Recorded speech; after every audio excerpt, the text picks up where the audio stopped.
አስተዳዳሪ፣ የመንጋው ጠባቂ፣ የጸሎታችን አባት፣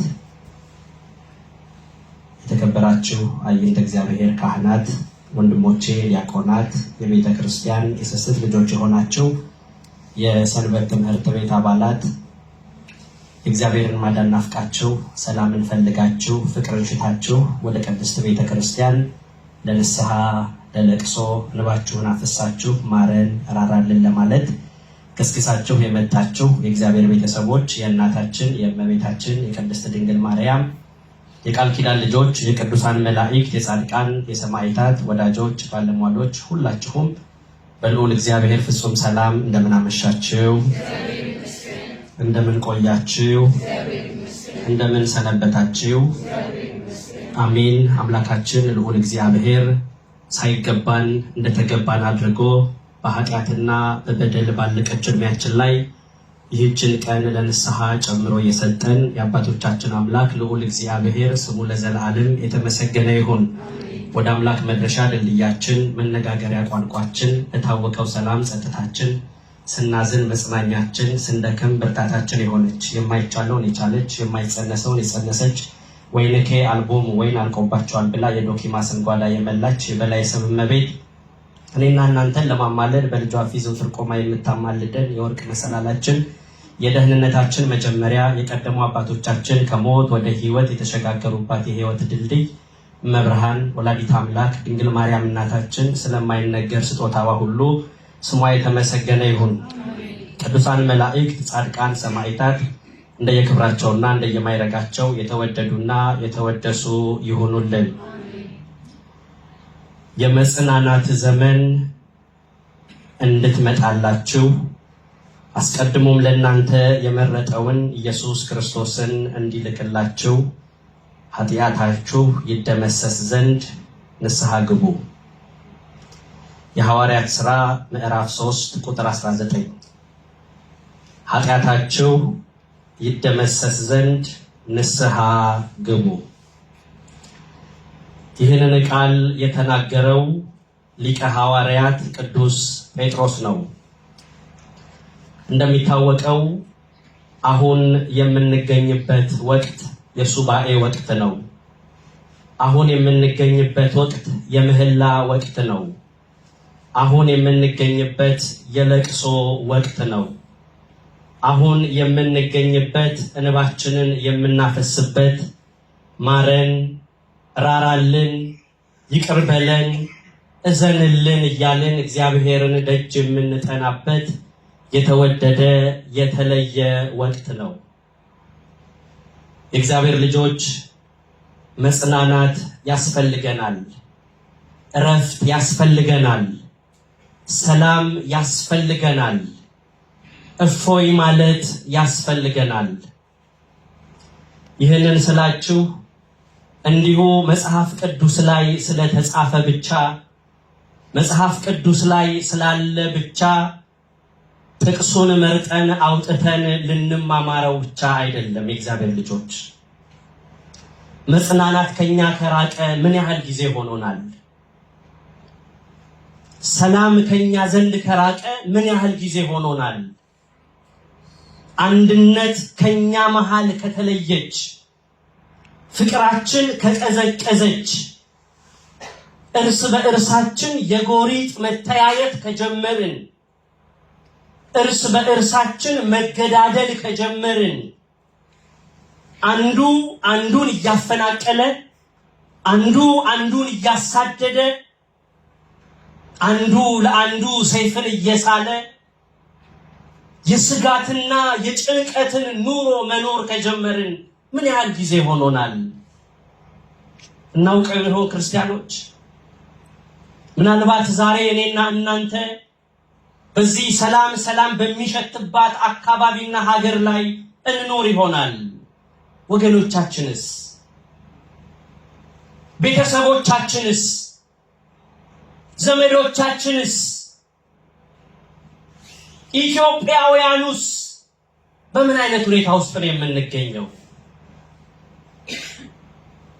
ዛሬ ይሄንን ርዕስ መርጬ ያመጣሁላችሁ መጽናናት እንደሚያስፈልገን ሰላም እንደሚያስፈልገን፣ አንድነት እንደሚያስፈልገን እነዚህ ያልናቸውን የጠቀስናቸውን ነገሮች የምናገኝበት ብቸኛውና ዋነኛው መንገድ ምን እንደሆነ ለማመላከት ነው።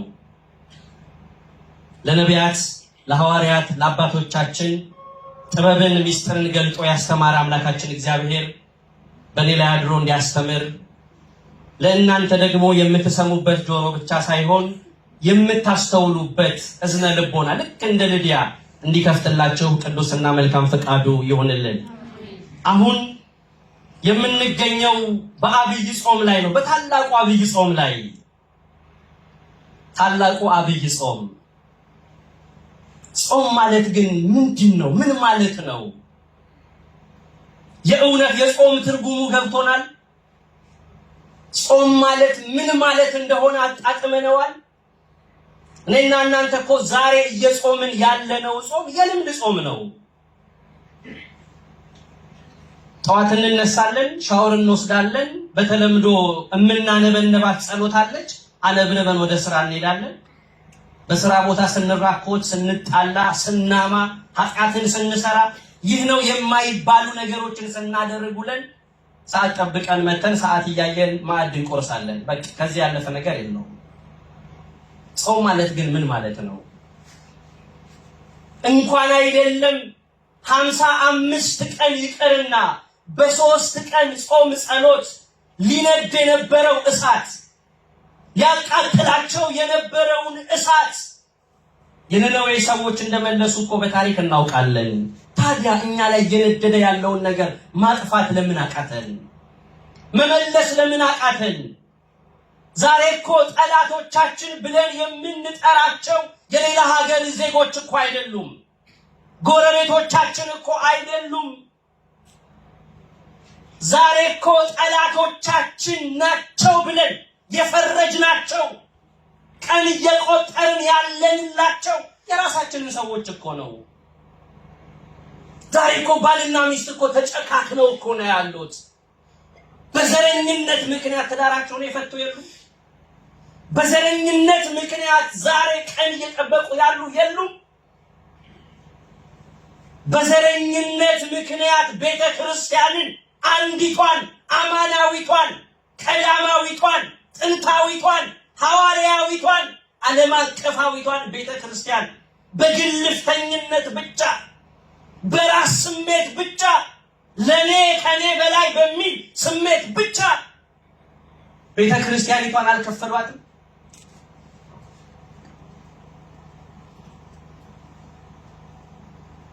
ያለንበትን ሁኔታ እስኪ እንመልከተው። ያለንበትን ወቅታዊ ሁኔታ እንየው። ምን እስኪሆን ነው እየጠበቅን ያለነው? እስኪ እኔ ማነኝ የሚለውን ስሜት ራሳችንን እናዳምጥ፣ ራሳችንን እንመልከት። ዛሬ እኮ ትልቁ አስቸጋሪ የሆነው ነገር ራሳችንን ማየት ስላልቻልን ነው። በወንድሞቻችን ውስጥ ያለውን በእህቶቻችን ውስጥ ያለውን ጉድፍ እየተመለከትን በራሳችን ላይ ግን ተተክሎ ያለውን ምሰሶ በፍጹም መመልከት አልቻልንም። መጽናናት ርቆናል፣ ሰላም ርቆናል፣ አንድነት ርቆናል፣ ታውከናል። ዛሬ የሀገር ሽማግሌ የሚባል ሰው ጠፍቷል። አስታራቂ ጠፍቷል። ሰላምን የሚሰብክ ሰው ጠፍቷል። ለአንድነትና ለሰላም የተገዛ ሰው ጠፍቷል። ሰላምን የሚሻ ሰላምን የሚከተል ሰው ጠፍቷል። ስለ ሰላም ዋጋ መክፈል የሚባል ነገር አሁን ላይ ቀርቷል። የእግዚአብሔር ልጆች ለምን? ዋነኛው ምክንያት በራስ ችግር ምክንያት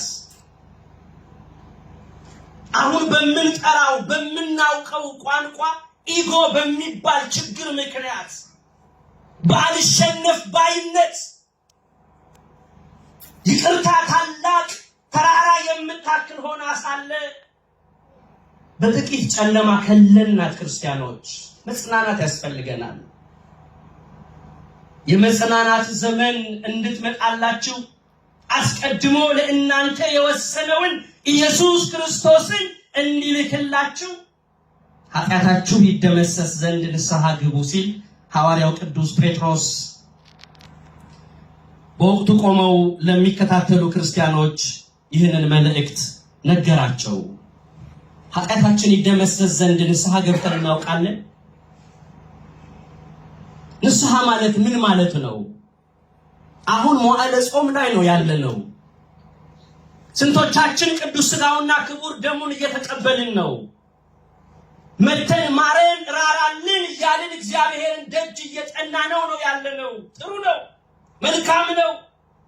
ነገር ግን በአፍአ ከመጮህ ባለፈ ማረን ራራልን ከማለት ባለፈ ምህረትን ለማግኘት እግዚአብሔርን ደጅ ጠንተን በኃጢአታችን ምክንያት የተሰበረው ማንነታችንን ተመልክተን ንስሐ የገባን ስንቶቻችን ነን?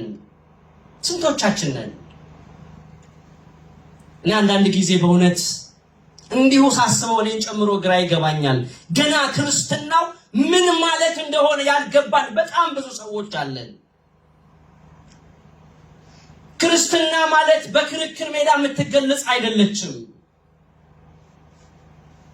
ክርስትና ማለት እኔና እናንተ በልምድ እንደምንኖረው አይደለም።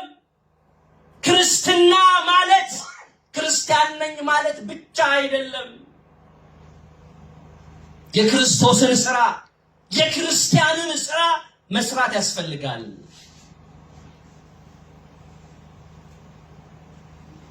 ያለንበት ሁኔታ በጣም አስጨናቂ ነው፣ አሳሳቢ ነው።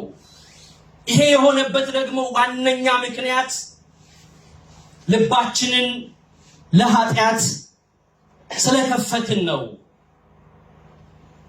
ኃጢአት ማለት እግዚአብሔርን መበደል ነው። ኃጢአት ማለት እግዚአብሔርን ማስቀየም ነው። ኃጢአት ማለት ከእግዚአብሔር መንገድ መውጣት ነው። ኃጢአት ማለት ስንለማመደው ጽድቅ መስሎ የሚታየን፣ ስንለማመደው ዕለት ዕለት ስንሰራው ምንም የማይመስለን። ኃጢአት ማለት ከጠዋት አንስተን እስከ ማታ ድረስ፣ ከማታ አንስተን እስከ ጠዋት ድረስ በጣም ብዙ ኃጢአቶችን እንሰራለን፣ የማይቆጠሩ ኃጢአቶች። ግን ያንን የማይቆጠረውን ኃጢአት እንዴት አድርገን ነው እየተንከባከብነው ያለነው? በምን አይነት ሁኔታ ነው እየኖርን ያለነው? እግዚአብሔርን እኮ ዛሬ ስንበድለው ምንም አይመስለንም፣ በቃ ምንም። ግን እያንዳንዱ የህይወታችንን ምዕራፍ ብንመረምረው በኃጢአታችን ምክንያት ብዙ ዋጋ እየከፈልንበት ያለ ብዙ ነገር አለ። ክርስቲያኖች በጣም ብዙ ነገር ሲጎድለን፣ ስራ ስናጣ፣ ሲቸግረን፣ ሰላም ከመካከላችን ሲለይ፣ በእጃችን ያለው ነገር ከእጃችን ሲወጣ፣ የኔ የምንለው ነገር የኔ ሳይሆን ሲቀር፣ አንዳንድ ጊዜ እንዲሁ በሰውኛ በተለምዶ ቋንቋ የምንላቸው ነገሮች አሉ። ነገር ግን ራስን መለስ ብሎ ማየት ያስፈልጋል። እንዲህ የሆነው እኮ እግዚአብሔርን ስለበደልኩ ነው፣ እግዚአብሔርን ስላስቀየምኩ ነው፣ ለእግዚአብሔር ስላልተመጨሁት ነው። ትዳሬ እንዲህ እየተናጋ ያለው፣ በስራ ቦታዬ ፈተና የበዛብኝ፣ ነግጄ ያላተረፍኩት፣ ጤናዬ የታወቀብኝ ኃጢአተኛ ስለሆንኩ ነው፣ እግዚአብሔርን ስለበደልኩ ነው ብለን ልክ እንደ ቅዱስ ዳዊት ራሳችንን በዛ መስታወት የማናይ ከሆነ በጣም ከባድ ነው። ክርስቲያኖች ኃጢአት በመጀመሪያ ጥሪ እግዚአብሔርን መበደል ነው። ሁለተኛው ጥሪ ሀልዎተ እግዚአብሔርን መዘንጋት ነው። የእግዚአብሔርን መኖር መርሳት ነው። ሰው እንዴት በዚህ ሀገር ላይ ሲኖር መንግስት ያስቀመጠውን ሕግ አክብረን ተደብቀን ተሸሽገን እንኖራለን? የምናረጋቸውን ነገሮች የምንሰራቸውን ስራዎች መንግስት ካስቀመጠው ሕግ ጋር እየተናበብን የሚሄድ ግዴታ አለብን። ያለበለዚያ ወይ ማንቁርታችንን ተይዘን ፖሊስ ጣቢያ፣ ያለበለዚያ ደግሞ ዲፖርት እንደረጋለን። ስለዚያ ሲባል ኑሯችንን አርቀን አስተካክለን እንኖራለን። ነገር ግን ራሳችንን ኃጢአትን ስላለማመድን በኃጢአት ጎዳና ስለምንጓዝ ኃጢአትን ቅድም እንደነገርኳችሁ ስለተለማመድ ነው እግዚአብሔርም ያለ እስካይመስለን ድረስ ጨለማን ተገን አድርገን ግድግዳን ተገን አድርገን ሰው አየኝ አላየኝ እያልን ብዙ ኃጢአትን እንሰራለን። ቅዱስ ዮሴፍ ወደ ግብጽ ሀገር በተሰደደ ጊዜ የጲጢፋራ ሚስት ያደረገችውን የምታውቁት ታሪክ ነው። ዮሴፍ ሆይ በቤታችን ውስጥ ማንም የለም፣ ጲጢፋራ ደግሞ ሾሞሃል፣ እንድትመራ እንድታስተዳድር አድርጎሃል። ስለዚህ ለፈቃደ ስጋዬ እንድትንበረከክ እንድትገዛልኝ እፈልጋለሁ ብላ ባስገደደችው ሰዓት እሱ ስለተቀበለው ሹመት ቅንጣት ታህል አልተሰማውም። ስደተኛ ስለመሆኑም አላስፈራውም፣ አላስደነገጠውም። የንግስቲቱ ቃል መሆኑ አላብረከረከውም። ለዛች ቆንጆ ንግስት መሸነፍ በእኛ በስጋዊ ቋንቋ በጣም ጥሩ ነገር አድርገን ልናስብ እንችላለን። ለዮሴፍ ግን ፍጹም ኃጢአት ነበረ። እውነትሽን ነው ንግስት ሆይ፣ ሰው የለም፣ በአማረው ቤተ መንግስት ውስጥ ነው ያለነው። ጲጢፋራ በእውነቱ ሾሞኛል፣ በብዙ ነገር ላይ አሰልጥኖኛል፣ በአንቺ ላይ ግን ፈቃድ አልሰጠኝም። ጲጢፋራ ባያየን፣ ሰው ባያየን ማን ያየናል አለ። ማን ያየናል? እግዚአብሔር ያየናል። አላያችሁ? ስለዚህ የእግዚአብሔርን መኖር በመካከላቸው እግዚአብሔር መኖሩን እግዚአብሔር የሚያይ መሆኑን ዮሴፍ አረጋገጠ። ኃጢአትን መስራት ሀልዎተ እግዚአብሔርን ምን ማድረግ ነው? መዘንጋት ነው። የእግዚአብሔር ልጆች መዘንጋት ነው። ስለዚህ የእግዚአብሔርን መኖር የምናምን ከሆነ እግዚአብሔር አምላካችን ብለን የእግዚአብሔርን ስም ሳንጠራ የማንውል ከሆነ ከኃጢአት በተቻለ አቅም ራሳችንን እንቆጥብ ያስፈልገናል። በሶስተኛ ደረጃ ኃጢአትን መስራት የእግዚአብሔር ጠላት መሆን ማለት ነው። እግዚአብሔር ጠላት መሆን ማለት ነው። እግዚአብሔር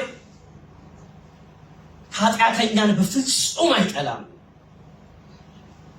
እግዚአብሔር ኃጢአተኛን ይወዳል። ቅድም ካህኑ በወንጌሉ ላይ ሲያነቡልን እንደሰማችሁ ዛሬ አባቶቻችን ሐዋርያት የተጠሩበት ስማቸው የታወጀበት ስማቸው የተነገረበት ድንቅ ቀን ነው። እኔ በጣም ይደንቀኛል አባቶቻችን ሐዋርያትን ስመለከታቸው። አባቶቻችን ሐዋርያት ከ5 ስፍራ ላይ ነው የተጠሩት። ከቀራጭ ተጠርቷል፣ ከገበሬዎች ጠርቷል፣ ከአሳ አጥማጆች ጠርቷል። እግዚአብሔር አምላካችን መድኃኒታችን ኢየሱስ ክርስቶስ ደቀ መዛሙርቱን ተከተሉኝ ሲላቸው ምንም ነገር አልነበረውም። በጣም ይደንቃል። ለራሱ እንኳን ማረፊያ ለወፎች ጎጆ አላቸው፣ ቤት አላቸው፣ ማረፊያ አላቸው። የሰው ልጅ ግን ማደሪያ እንኳን የለውም ተብሎ የተነገረለት ነው። ይደንቀኛል። መጥቶነ ቅዱስ ጴጥሮስን ተከተሉኝ ሲላቸው መረባቸውን እየጣሉ ነው የተከተሉት። የማቴዎስም እጅግ በጣም ይደንቃል። ሀብታም ነው፣ ቀራጭ ነው። በሀገሪቱ መግቢያ በር ላይ ቁጭ ብሎ ግብርን ቀረጥን ይሰበስብ የነበረ ነው። አየውና ተከተለኝ ሲለው መንግስት ምን ይለኛል አላለም። ይሰበስብበት የነበረውን መዝገብ ዘግቶ ተነስቶ ጌታን ተከተለው። የእውነት መከተል፣ ከፍቅር መከተል፣ ለመጽደቅ መከተል፣ ለመውረስ መከተል፣ ለማሸነፍ መከተል፣ ጠላትን ድል ለመንሳት መከተል፣ የእግዚአብሔር መንግስት ለመውረስ መከተል። ተከተሉት። የኛ መከተል እንዴት ነው? ምን አይነት መከተል ነው እየተከተል ነው ያለ ነው? ዛሬ ደቀ መዛሙርቱን በወንጌል ላይ ስትሰሙ የተከተሉት ምንም ሊሰሩ እንደሆነ ሁሉ ገልጾላቸዋል። ድውያንን እንዲፈውሱ፣ ለምጻም እንዲያነጹ፣ ሽባ እንዲተረጥሩ፣ ሙት እንዲያነሱ ስልጣንን የሰጠበት ድንቅ ቀን ነች የዛሬቷ ቀን። የእግዚአብሔር ልጆች ድውያን መፈወስ፣ ለምጻምን ማንጻት፣ ሽባን መተርተር፣ ሙት ማንሳት እግዚአብሔርን ላመነ እግዚአብሔርን ለተከተለ ምንም የእግዚአብሔር ልጆች ምን አንዳንድ ጊዜ ተአምራትን እያየን የተሸነፍን ብዙዎች ነን። ተአምራትን እያየን በቤተ ክርስቲያን ላይ የጨከንን፣ ተአምራትን እያየን ለአባቶች አንገዛ አንታዘዝ ያልን በጣም ብዙ ሰዎች አለን። በጣም ይደንቃል። እኚህ ነገሮች ሁሉ ግን በእግዚአብሔር ፊት ምንም ናቸው። ይሄንን የሰጣቸው ምልክት እንዲሆናቸው ነው። ለዚህ ነው በማቴዎስ ወንጌል በምዕራፍ 19 ላይ ባለጸጋ የእግዚአብሔርን መንግስት ከሚወርስ ይልቅ ግመል በመርፌ ቀዳዳ ብትሾልክ ይሻላል እያለ ሲነግራቸውና ሲያስተምራቸው ደቀ መዛሙርቱ በጣም ደንግጠው ነበረ። ቅዱስ ጴጥሮስ ምን አለው? ጌታ ሆይ ሁሉን ጥለን በሉ እስኪ ሁሉን ትተን ተከተልን፣ እንኪያስ መጨረሻችን ምንድን ነው? ጥሩ ጥያቄ ነው አይደል? ሁሉን ጥለው አልተከተሉትም። ሁሉን ጥለው ነው የተከተሉት። በፍጹም መከተል የእውነት ነው የተከተሉት። ግን በቃ ግመል በመርፌ ቀዳዳ ብትሾልክ ይሻላል ሲላቸው ሁሉም የደነገጡት። በቃ ታዲያ የምናገኘው ነገር ምንድነው ብለው ሲጠይቁት ለደቀ መዛሙርቱ በ12ቱ ነገደ እስራኤል ላይ በ12 ወንበር ላይ ተቀምጠው እንዲፈርዱ በምድር የሚያስሩት በሰማይ የታሰረ እንደሚሆን በምድር የሚፈቱት በሰማይ የተፈታ እንደሚሆን ስልጣነ ክህነትን የተረጋገጠውን የሰማዩን ቁልፍ በማቴዎስ ወንጌል በምዕራፍ 16 ላይ ሰጥቶ በማቴዎስ ወንጌል በምዕራፍ 19 ላይ አረጋግጦላቸዋል። ክርስቲያኖች እግዚአብሔር አምላካችን መድኃኒታችን ኢየሱስ ክርስቶስን ስንከተል በእንዲህ አይነት የእውነት መከተል ላይ ትኩረት አድርገን መከተል አለብን። ከጾምን አይቀር፣ ከጸለይን አይቀር፣ ክርስቲያን ከተባልን አይቀር። ለምንድን ነው ከልምድ ድርጊቶች የማንወጣው?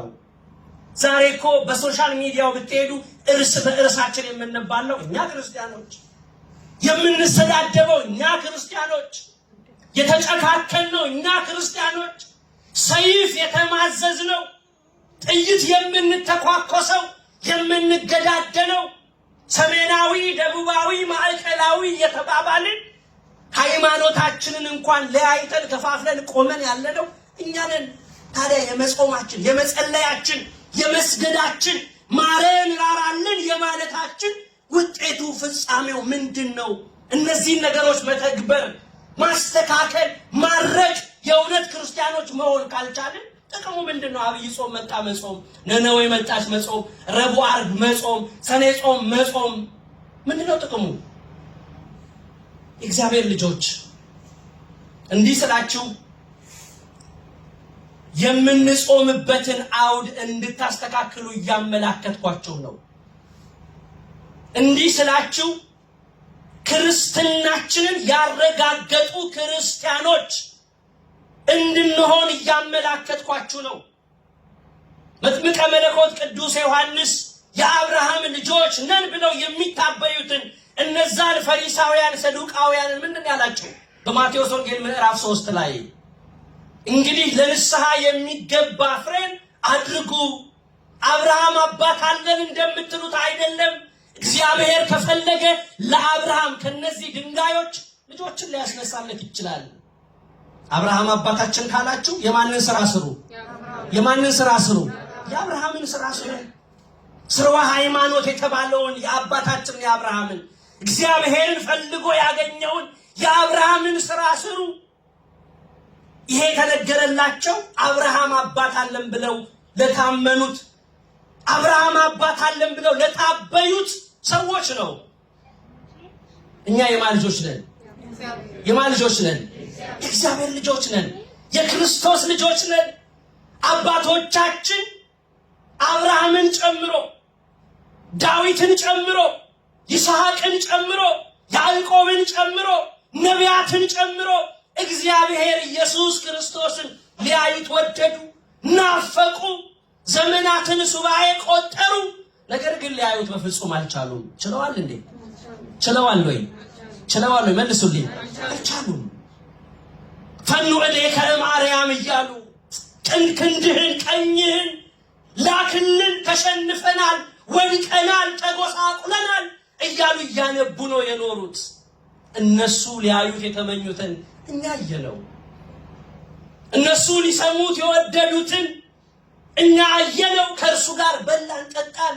ከዛም አልፎ ብሉኝ ጠጡኝ ጽደቁብኝ አብራችሁኝ ኑሩ አለ።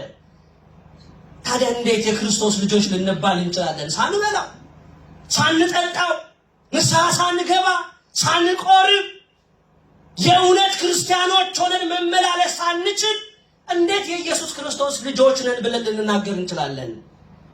የእግዚአብሔር ልጆች በዚህ በጾም ወቅት ልንጠቀምበት ያስፈልጋል። ጌታችን መድኃኒታችን ኢየሱስ ክርስቶስ ደቀ መዛሙርቱን ሲያሰማራቸው ወደ አሕዛብ ከተማ ወደ ሳምራውያን መንደር አትሂዱ፣ አትግቡ፣ በዛ ስትደርሱ ሰላምታ ስጧቸው፣ ሰላማችሁን የሚፈልጉ ሰላማቸው ይድረሳችሁ፣ ሰላማችሁን ያልተቀበሉ ሰላማችሁ ይመለስላችሁ፣ በዛ ከተማ ሁለት እጀ ጠባብ አይኑራችሁ፣ ስንቃቸው እንኳን ምን መሆን እንዳለበት በስፋት ዘርዝሮ አስተምሮ የነገራቸው ምንድነው? ንስሐ ግቡ ብለው ማስተማር እንዳለባቸው ነው። ስለዚህ ክርስቲያኖች በዚህ በአብይ ጾም ሁላችንም ሳንፈራ ንስሐ ልንገባ ያስፈልገናል። ሰይጣን ምን እንደሚያደርግ ነግራችሁ የዛሬ ትምህርቴን አጠቃልላለሁ። ሰይጣን ኃጢአትን እስክንሰራ ድረስ ከኛ ጋር ነው። ኃጢአትን እስክናደርግ ድረስ ድፍረትን ይሰጠናል። ኃጢአትን እስክንተገብራት ድረስ ልባችን ምቱን ይጨምራል። ሰውነታችን መርገፍገፉን አያቆምም። ደፋሮች እንሆናለን። ከዛ ኃጢአትን እንሸነፍና እንሰራታለን፣ እናደርጋታለን። ከዛ ዲያብሎስ ልብስ ይሆነናል ማለት ነው። ችግር የሚመጣው ከዚህ በኋላ ነው።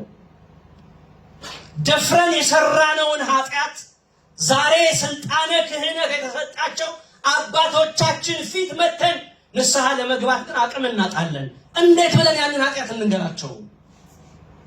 እንዴት ብለን እግራቸው ስር ቁጭ ብለን ተነሳሂ ሆነን ኃጢአታችንን እንናዘዝ? አቅም እናጣለን።